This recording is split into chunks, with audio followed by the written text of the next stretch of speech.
नमस्कार मित्रों, आप सभी का मेरे YouTube चैनल ज्ञान गंगा में हार्दिक स्वागत है। मित्रों, आज बात करेंगे मानवाधिकार के ढोंग की। कल मंगलवार को प्रधानमंत्री श्री नरेंद्र मोदी राष्ट्रीय मानवाधिकार आयोग के 28वें स्थापना दिवस पर बोल रहे थे। इस समारोह में बोलते हुए उन्होंने मानवाधिकारों की सिलेक्टिव व्याख्या पर बड़ा कड़ा प्रहार किया और उनका प्रहार करना ज़रूरी भी था, क्योंकि मानवाधिकारों को राजनीतिक चश्मे से देखने की प्रवृत्ति दिनों दिन बढ़ती चली जा रही है। और तो और जिन्हें हम सब बुद्धिजीवी कहते हैं, वे भी मानवाधिकारों पर दोहरा रवैया अपनाते हैं। सब अपने अपने हितों को देखकर मानवाधिकार की व्याख्या करते हैं। कहाँ मानवाधिकार की बात करनी है, कहाँ नहीं करनी है, ये सब वे नफ़े नुकसान के आधार पर तय करते हैं। कभी उन्हें मानवाधिकार का हनन दिख जाता है और कभी वे अपनी आँख पर पट्टी बांध लेते हैं। इस तरह का रवैया निश्चित रूप से एक लोकतंत्र के लिए नुकसानदेह है। इससे देश की छवि को भी बड़ा धक्का लगता है।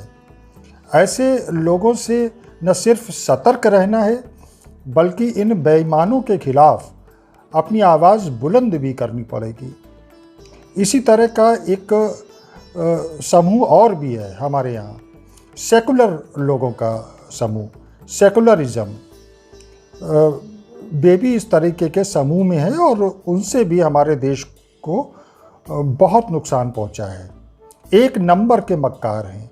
जल्दी मैं इस पर भी वीडियो के माध्यम से बात करूंगा। फिलहाल तो बात मानवाधिकारों की ढोंग की। प्रधानमंत्री जी ने ठीक कहा कि आज देश सबका साथ, सबका विकास, सबका विश्वास के साथ साथ सबका प्रयास के मूल मंत्र पर चल रहा है। और ये देखें तो एक तरह से मानवाधिकार सुनिश्चित करने की मूल भावना है। हर योजना का लाभ आखिरी पंक्ति में खड़े व्यक्ति तक पहुंचना ही चाहिए और सरकार इस पर ईमानदारी से सफल प्रयास भी कर रही है। व्यक्ति से समाज और समाज से राष्ट्र बनता है। व्यक्ति का मजबूत होना बहुत ज़रूरी है।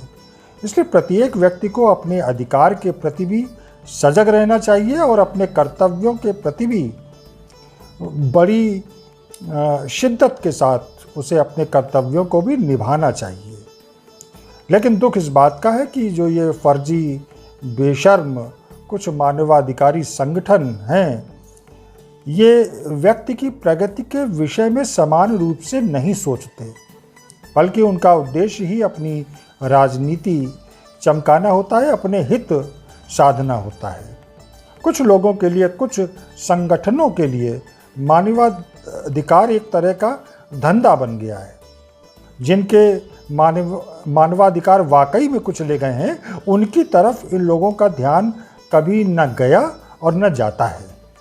उदाहरण ले लीजिए कश्मीर। कितने लोगों ने कश्मीरी पंडितों के मानवाधिकारों की आवाज़ उठाई। अभी हाल ही में देखें कि वहाँ आतंकियों ने 2 हिंदू सिख, एक हिंदू और एक सिख शिक्षकों की हत्या की, वह भी उनके पहचान पत्र देखकर। तो किन राजनीतिक दलों ने, किन मानवाधिकार संगठनों ने और कितने बुद्धिजीवियों ने इस पर अपनी आवाज़ उठाई? क्योंकि इन लोगों को तो आतंक को खाद पानी देने में ही इनका फ़ायदा नज़र आता है। तो फिर ये क्यों आवाज़ उठाएंगे? अभी लखीमपुर खीरी की ही घटना को देखिए। ऐसा तमाशा देखने को वहाँ मिला। सब उन 4 सिख खालिस्तानियों पर तो आंसू बहा रहे थे, क्योंकि पंजाब के चुनाव नज़दीक हैं। लेकिन अन्य 4 जो मारे गए पीट पीट कर, उनके लिए किसी के आंसू नहीं गिरे। दिल्ली में फर्जी किसान संगठनों की घेरेबंदी को देखिए। लाखों आम आदमियों के मानवाधिकारों को रोजाना कुचला जा रहा है, लेकिन इसके विरुद्ध कहीं कोई आवाज़ नहीं। अजब अंधेरगर्दी मची हुई है। इसलिए हम सभी को इस अंधेरगर्दी के खिलाफ अपनी आवाज़ बुलंद करनी ही पड़ेगी। मित्रों, इसी के साथ अपनी वाणी को विराम दूंगा। मिलेंगे अगले वीडियो में फिर किसी नए विषय के साथ। तब तक आप सभी को जय जय सिया राम, नमस्कार।